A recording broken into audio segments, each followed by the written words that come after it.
At this time, originally there was some efforts in the Senate and the vote looked good in the Senate, but many members in both chambers now feel that the president doesn't have a clear plan and would like to see it expressed. Why does the panel think that the president is allowing Putin to undercut his very tenuous efforts to get votes by entertaining the Russian proposal? Because I don't think he's being undercut. The president's been talking to Putin about this for a while. I don't think John Kerry slipped. I think that's something that they were planning all along. And I think there's something very clear about this that we have to pay attention to. Where did Syria get most of their weapons from? They bought them from Russia. The reason Putin is involved is because if we go bomb, even with our pinpricks, we're going to end up killing Russian citizens.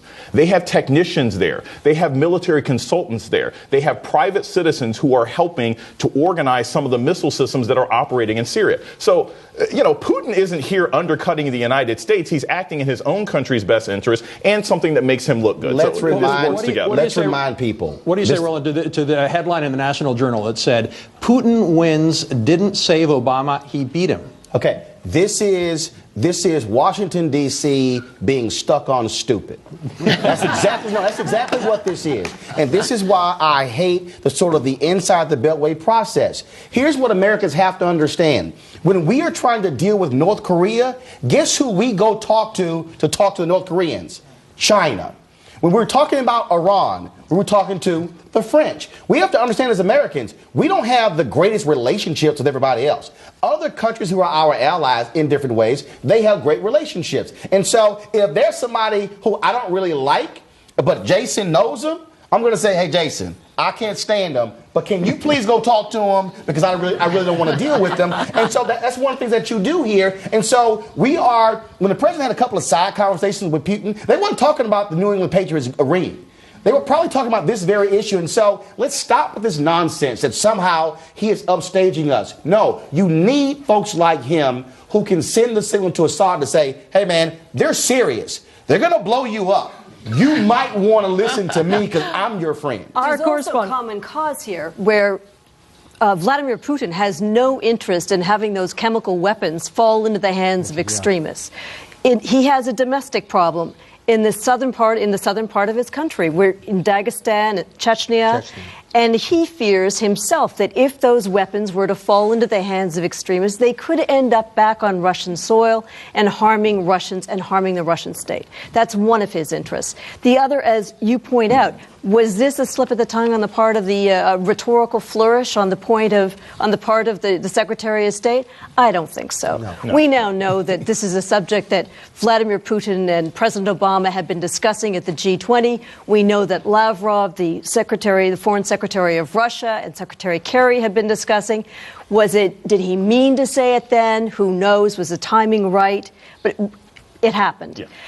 But one thing I did not hear from the president tonight that I think is really interesting, he spoke specifically about the kind of resolution that he wanted to see come forward at the UN Security Council. And we know that there is a dispute now between what the Russians say they want, that there can't be any punishment, that there shouldn't be any criminal trials of those responsible, and that there has been objection to that from the U.S., the UN, and France. Tonight, the president made no mention of punishment. He said only disarmament and destruction. He did not add any other conditions. Well, he did say there are emerging signs of diplomacy because, that was his emphasis, because of our threat of military action. Yes. He did say that. You've got to understand that something has been achieved here. There was an important breakthrough. Syria has acknowledged that it has chemical weapons. They never did that in the past. They don't acknowledge that they use them. That may be down the road, but they acknowledge they have them.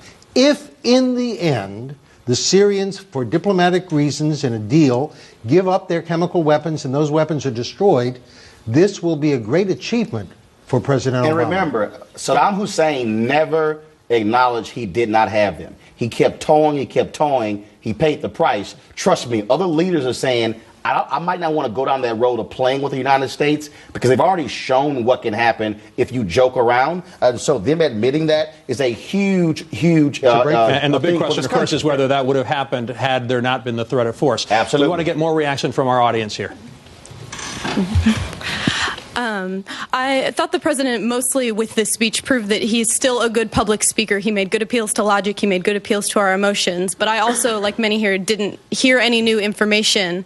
But I am interested to hear, many of you on the panel have expressed that you thought that these conversations with the Russians have been going on for a while. If that's true, then why go to Congress in the first place if you have this other plan? And is the threat of military force necessary if you're planning on ending up at this agreement in the first place? Yeah, both are necessary. And here's one reason. A lot of the ways, Assad doesn't know the United States as well as his father did. Okay, his father had a much better feel as to who our presidents were and how they behaved. And one of the other reasons that we had to bring force into play is because the Syrians were getting a lot of their information on how they should behave from Iran.